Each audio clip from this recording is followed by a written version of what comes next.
ಧರ್ಮಸ್ಥಳ ಹೆಣಊತ ಪ್ರಕರಣದ ಸಾಕ್ಷಿದಾರ ಚಿನ್ನಯ್ಯನ part 1 video ಕಂಡವರಿಗೆ ಆಶ್ಚರ್ಯ ಕಾದಿತ್ತು. ಆದರೆ ಈಗ ಆ ಚಿನ್ನಯ್ಯನ ಪಾರ್ಟ್ 2 ವಿಡಿಯೋ ಬಿಡುಗಡೆಯಾಗಿದೆ. ಪರಮಾಶ್ಚರ್ಯ ಕಾದಿದೆ. ಚಿನ್ನಯ್ಯನ ಮತ್ತೊಂದು ಸ್ಫೋಟಕ ವಿಡಿಯೋ ರಿಲೀಸ್. 2023ರಲ್ಲೇ ಧರ್ಮಸ್ಥಳಕ್ಕೆ ಬಂದಿದ್ದ ಚಿನ್ನಯ್ಯನ ಆ ಸ್ಫೋಟಕ ವಿಡಿಯೋದಲ್ಲಿ ಭಯಾನಕ ಸತ್ಯಗಳು ಅಡಗಿದಾವೆ. ಧರ್ಮಸ್ಥಳ ಫೈಲ್ಸ್ ಪ್ರಕರಣಕ್ಕೆ ಕ್ಷಣ ಕ್ಷಣಕ್ಕೂ ಮೆಗಾ ಟ್ವಿಸ್ಟು. ಚಿನ್ನಯ್ಯನ ಮತ್ತೊಂದು ಸ್ಫೋಟಕ ವಿಡಿಯೋ ಬಿಡುಗಡೆ. 2023ರಲ್ಲೇ ಧರ್ಮಸ್ಥಳಕ್ಕೆ ಬಂದಿದ್ದ ಚಿನ್ನಯ್ಯನ ಅಸಲಿ ವಿಡಿಯೋ ಅದು. ನಿನ್ನೆ ರಿಲೀಸ್ ಮಾಡಿದ ವಿಡಿಯೋದ ಮುಂದುವರೆದ ಭಾಗ ಔಟ್ ಆಗಿದೆ. ಈಗ ಸೋಷಿಯಲ್ ಮೀಡಿಯಾದಲ್ಲಿ ಲಭ್ಯ ಸ್ಟಾರ್ಟ್ ನಂಬರ್ 17ರ ಬಗ್ಗೆ ವಿಡಿಯೋದಲ್ಲಿ ತಿಳಿಸಿರುವ ಚಿನ್ನಯ್ಯ. ಸ್ಪಾಟ್ ನಂಬರ್ 17 ಫ್ರೀಡಂ ಟಿವಿಗೆ ಲಭ್ಯ ಸ್ಫೋಟಕ ವಿಡಿಯೋ. ಧರ್ಮಸ್ಥಳ ಫೈಲ್ಸ್ ಪ್ರಕರಣಕ್ಕೆ ಕ್ಷಣ ಕ್ಷಣಕ್ಕೂ ಟ್ವಿಸ್ಟ್ ಸಿಗ್ತಾ ಇದೆ. ಸ್ಪಾಟ್ ನಂಬರ್ 17ರ ಬಗ್ಗೆ ವಿಡಿಯೋದಲ್ಲಿ ತಿಳಿಸಿದ್ದ ಚಿನ್ನಯ್ಯ. ಫ್ರೀಡಂ ಟಿವಿಗೆ ಲಭ್ಯವಾಗಿದೆ ಸ್ಫೋಟಕ ವಿಡಿಯೋ. ಚಿನ್ನಯ್ಯ ಅದರಲ್ಲಿ ಸ್ಪಾಟ್ ನಂಬರ್ 17ರ ಬಗ್ಗೆ ತಿಳಿಸಿದ್ದ. ಎಲ್ಲವನ್ನೂ ಅವನೇ ಹೇಳ್ತಾನೆ. ಅವನಿಗೆ ಯಾರು ಪ್ರವೋಕ್ ಮಾಡೋದಿಲ್ಲ. ಅಲ್ಲ ಎಷ್ಟು ಹೆಣ ಇತ್ತು ಅನ್ನೋ ಪ್ರಶ್ನೆನೂ ಬರೋದಿಲ್ಲ. ಅಲ್ಲಿಷ್ಟೇ ಹೆಣ ಇತ್ತು ಅಂತ ಅವನೇ ಹೇಳ್ತಾನೆ. 2023ರಲ್ಲಿ ಅವನು ಕೊಟ್ಟ ಹೇಳಿಕೆ ಈಗ ಜಗಜ್ಜಾಹೀರಾಗ್ತಾ ಇದೆ. ಎಲ್ಲವನ್ನೂ ಅವನೇ ಹೇಳ್ತಾನೆ. ಎಲ್ಲವನ್ನೂ ಕೆಲವರಿಗೆ ಹೊಡೆಯಕ್ಕೆ ಹೇಳ್ತಾ ಇದ್ರು ಅಂತ ಹೇಳಿ ಕಳೆದ ವಿಡಿಯೋದಲ್ಲಿ ಹೇಳಿದ್ದ. ಈಗಿನ ವಿಡಿಯೋದಲ್ಲಿ ಸ್ಪಾಟ್ ನಂಬರ್ 17ರ ಸಮಾಧಿಯ ಗುಟ್ಟನ್ನು ಬಿಟ್ಟುಕೊಟ್ಟಿದ್ದಾನೆ. ಸಮಾಧಿ ರಹಸ್ಯ, ಅಲ್ಲಿ ಎಷ್ಟು ಹೆಣ ಇತ್ತು ಅನ್ನೋದ್ರ ಬಗ್ಗೆನೂ ಮಾತನಾಡಿದ್ದಾನೆ. ಇದು 2023ರಲ್ಲಿ ಮಹೇಶ್ ಶೆಟ್ಟಿ ತಿಮರೋಡಿಯನ್ನ ಸಂಪರ್ಕ ಮಾಡಿ ಧರ್ಮಸ್ಥಳ ಹೆಣಊತ ಪ್ರಕರಣದ ಇಂಚಿಂಚು ಮಾಹಿತಿಯನ್ನು ಬಿಟ್ಟುಕೊಟ್ಟಿದ್ದಾನೆ. ಇಂಚಿಂಚು ಮಾಹಿತಿ. ಆದರೆ ಈಗಿನ ಚಿನ್ನಯ್ಯನ ಪರಿಸ್ಥಿತಿ ಪ್ರತಿಯೊಂದಕ್ಕೂ ಆಭಾಸದಂತೆ ಉತ್ತರ ಕೊಡ್ತಾ ಯೂ ಟರ್ನ್ ಹೊಡೆದ.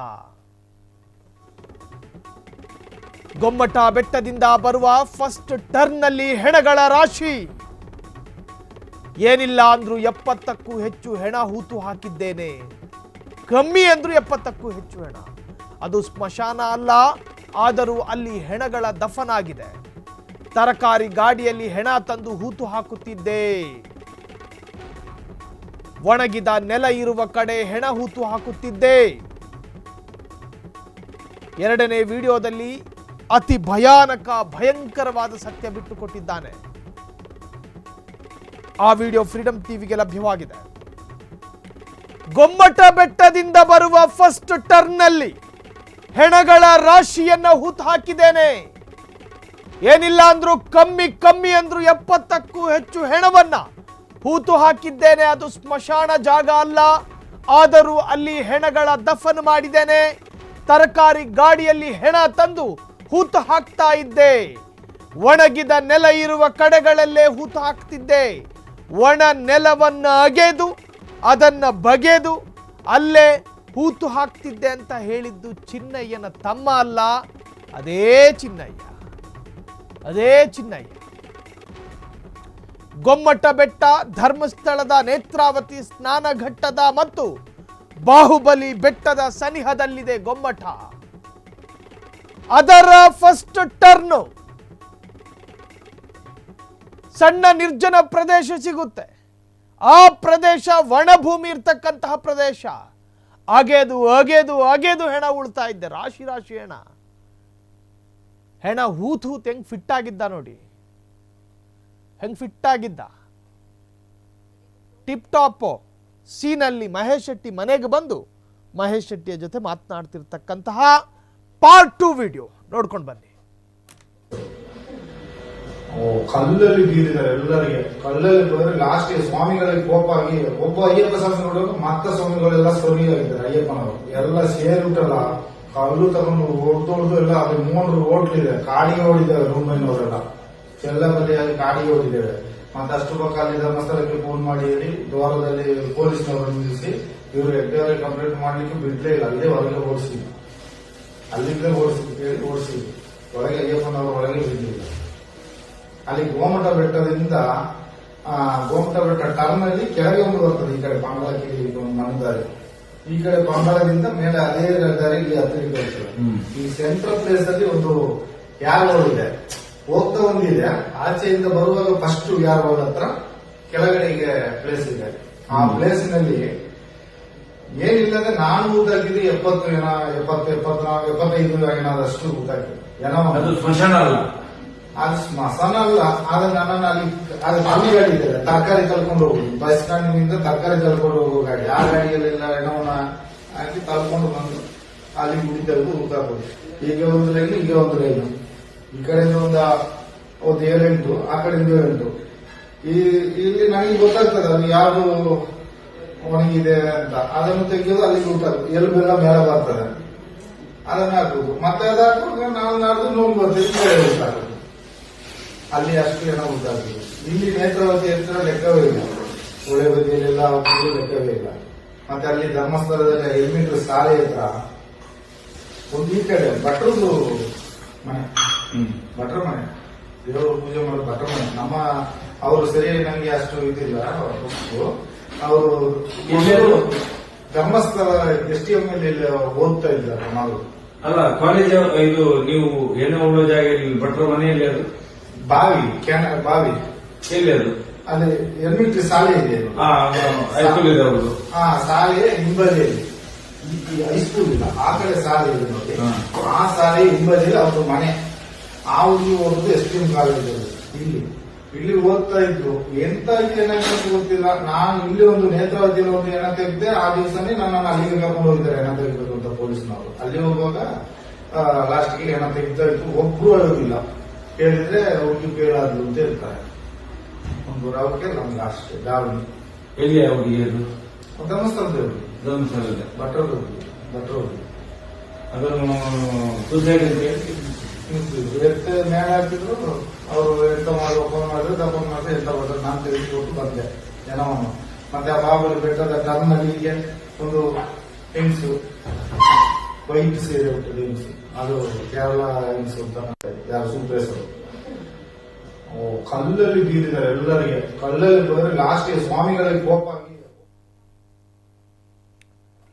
ನೇತ್ರಾವತಿ ತೀರದಲ್ಲಿ ಹೆಣ ಹೂತು ಹಾಕಿದ್ದಕ್ಕೆ ಲೆಕ್ಕವೇ ಇಲ್ಲ. ಭಟ್ರ ಮನೆ ಬಾವಿಯಲ್ಲಿ ಒಂದು ಹೆಣ ಸಿಕ್ಕಿತ್ತು. ಅಲ್ಲಿ ಏನಾಯಿತು ಅಂತ ಗೊತ್ತಿಲ್ಲ. ನೇತ್ರಾವತಿಯಲ್ಲಿ ಒಂದು ಹೆಣ ತೆಗೆದಿದ್ದೆ. ಅದೇ ದಿನ ಪೊಲೀಸರು ಭಟ್ರ ಮನೆಗೆ ಕರೆದೊಯ್ದ್ರು ನನ್ನನ್ನ. ಅಲ್ಲಿ ಕೇಳಿದ್ರೆ ಹುಡುಗಿ ಫೇಲ್ ಆಗಿದ್ದಕ್ಕೆ ಬಾವಿಗೆ ಹಾರಿದ್ರು ಅಂದ್ರು. ಪ್ರತಿ ಸಾಲುಗಳು ಭಯಪಡಿಸುತ್ತೆ. ನಾನು ಹೆಣ ಮೇಲೆ ಹಾಕಿ ವಾಪಸ್ ಬಂದೆ. 2ನೇ ವಿಡಿಯೋದಲ್ಲಿ ಸ್ಫೋಟಕ ಹೇಳಿಕೆ ಕೊಟ್ಟ ಚಿನ್ನಯ್ಯ. ಆತನ ಪ್ರತಿ ಸ್ಟೇಟ್ಮೆಂಟ್ನಲ್ಲೂ ಭೀಭತ್ಸ ರೂಪಗಳಿದ್ದಾವೆ. ನದಿಯ ತಟ್ಟದಲ್ಲಿ ಮೀನು ಸಿಕ್ಕಿದವರಂತೆ ಅಲ್ಲಲ್ಲಿ ಹೆಣ ಸಿಗ್ತಾ ಇತ್ತು ಎಂದು ಹೇಳುವ ಚಿನ್ನಯ್ಯನ ನಿರ್ಭಯತ್ವದ ಆ ಸಾಲುಗಳಲ್ಲಿ ಭಯಾನಕ ಸತ್ಯಗಳು ಅಡಗಿದಾವೆ.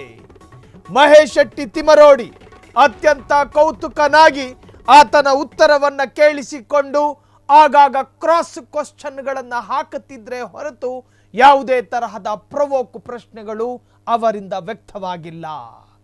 ಗೊಮ್ಮಟ ಬೆಟ್ಟದ ಬಳಿ 70ಕ್ಕೂ ಹೆಣಗಳನ್ನ ಹೂತು ಹಾಕಿದ್ದೆ. ಹೆಣ ತರ್ತಾ ಇದ್ದಿದ್ದು ಆಂಬ್ಯುಲೆನ್ಸ್ನಲ್ಲ, ಹೆಣ ತರ್ತಾ ಇದ್ದಿದ್ದು ವ್ಯಾನ್ನಲ್ಲೂ ಅಲ್ಲ, ಎಕಶ್ಚಿತ್ ತರಕಾರಿ ಗಾಡಿಯಲ್ಲಿ ಉದ್ದುದ್ದ ಮಲಗಿಸ್ತಿದ್ದೆ. ಈ ಹಿಂದೆಯೂ ಅನೇಕ ಹೆಣಗಳು ಅದೇ ಭಾಗಗಳಲ್ಲಿ ಹೂತು ಹಾಕಿರೋದ್ರಿಂದಾಗಿ ನನಗೆ ಖಾಲಿ ಜಾಗಗಳ ಕೊರತೆಗಳಿತ್ತು.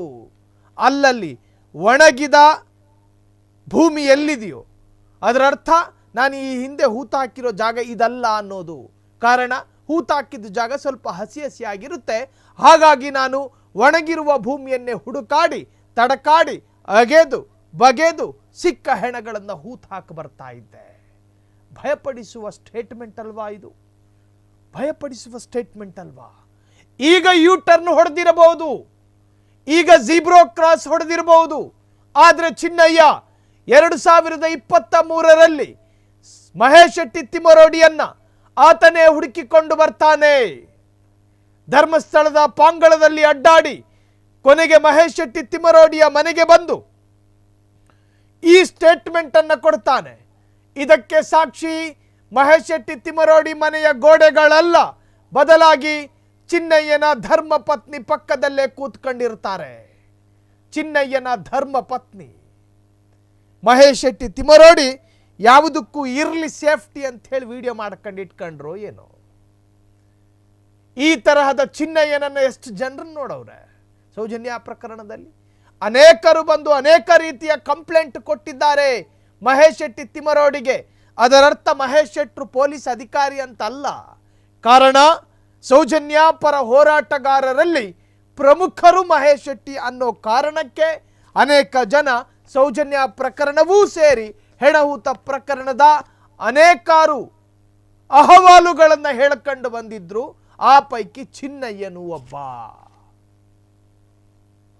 ಹಾರರ್ ಮೂವಿಯಲ್ಲಿ ದೆವ್ವದ ಕಥೆಯನ್ನ ಬಿಡಿಸಿ ಹೇಳುವಂತೆ ಅಲ್ಲೇ ಕೂತ್ಕೊಂಡಿದ್ದ ಚಿನ್ನಯ್ಯ ಎಲ್ಲವನ್ನ ವಿವರಿಸಿ ಹೇಳ್ತಾನೆ. ನಿರೂಪಣೆ ಮಾಡುತ್ತಿರುವ ನನಗೂ ಭಯ ಹುಟ್ಟುವ ರೀತಿಯಲ್ಲಿ ಆತನ ಸ್ಟೇಟ್ಮೆಂಟು. ನದಿ ತಟದಲ್ಲಿ ಮೀನುಗಳು ಸಿಕ್ಕದ ಹಾಗೆ ಹೆಣಗಳನ್ನು ತರ್ತಾ ಇದ್ದೆ ಖಾಲಿ ತರಕಾರಿ ಗಾಡೀಲಿ. ಒಣ ಭೂಮಿಯನ್ನ ಅಗೆದು ಹೂತು ಹಾಕುತ್ತಿದ್ದೆ. ಗೊಮ್ಮಟ ಬೆಟ್ಟದಲ್ಲಿ 70 ಆದ್ರೆ ನೇತ್ರಾವತಿ ತಟದಲ್ಲಿ ಹಾಕಿದ ಹೆಣಗಳ ಲೆಕ್ಕವೇ ನನ್ನಲ್ಲಿಲ್ಲ. ಅಸಂಖ್ಯಾತ ಹೆಣಗಳು ಎನ್ನುವ ಅರ್ಥದಲ್ಲಿ, ಅಸಂಖ್ಯಾತ ಹೆಣಗಳು ಅನ್ನೋ ಅರ್ಥದಲ್ಲಿ. ಭಟ್ರು ಮನೆಯ ಹಿಂದಿನ ಬಾವಿ ಪಕ್ಕ ಅಲ್ಲೂ ಹೂತು ಹಾಕಿದ್ದೆ. ಚಿನ್ನಯ್ಯನ ಅತಿ ಭಯಾನಕವಾದ ಹೇಳಿಕೆಗಳು ಈಗ ವೈರಲ್ ಆಗ್ತಿದೆ. ಫ್ರೀಡಂ ಟಿವಿಗೆ ಲಭ್ಯವಾಗಿದೆ ಆ ಸ್ಫೋಟಕ ವಿಡಿಯೋ. ನೇತ್ರಾವತಿ ತೀರದಲ್ಲಿ ಹೆಣ ಹೂತು ಹಾಕಿದ್ದಕ್ಕೆ ಲೆಕ್ಕವೇ ಇಲ್ಲ. ಭಟ್ರು ಮನೆಯ ಬಾವಿಯಲ್ಲಿ ಒಂದು ಹೆಣ ಸಿಕ್ಕಿತ್ತು. ಅಲ್ಲಿ ಏನಾಯಿತು ಅಂತ ಗೊತ್ತಿಲ್ಲ. ನೇತ್ರಾವತಿಯಲ್ಲಿ ಒಂದು ಹೆಣ ತೆಗೆದಿದ್ದೆ. ಅದೇ ದಿನ ಪೊಲೀಸರು ಭಟ್ರ ಮನೆಗೆ ಕರೆದೊಯ್ದರು. ಅಲ್ಲಿ ಕೇಳಿದ್ರೆ ಹುಡುಗಿ ಫೇಲ್ ಆಗಿದ್ದಕ್ಕೆ ಬಾವಿಗೆ ಹಾರಿದ್ರು ಅಂದ್ರು. ನಾನು ಹೆಣ ಮೇಲೆ ಹಾಕಿ ವಾಪಸ್ ಬಂದೆ. ಎರಡನೇ ವಿಡಿಯೋದಲ್ಲಿ ಅತಿ ಭಯಾನಕ ಸ್ಫೋಟಕ ಹೇಳಿಕೆಯನ್ನು ಬಿಚ್ಚಿಟ್ಟಿದ್ದಾನೆ ಸಾಕ್ಷಿದಾರ ಚಿನ್ನಯ್ಯ. ಕ್ಷಣ ಕ್ಷಣದ ಸುದ್ದಿಗಳಿಗಾಗಿ ಫ್ರೀಡಂ ಟಿವಿ ಸಬ್ಸ್ಕ್ರೈಬ್ ಮಾಡಿ, ಲೈಕ್ ಮಾಡಿ ಹಾಗೂ ಫಾಲೋ ಮಾಡಿ. ಹೊಸ ಸುದ್ದಿಗಳ ನೋಟಿಫಿಕೇಶನ್ಗಾಗಿ ಬೆಲ್ ಐಕಾನ್ ಮೇಲೆ ಕ್ಲಿಕ್ ಮಾಡಿ.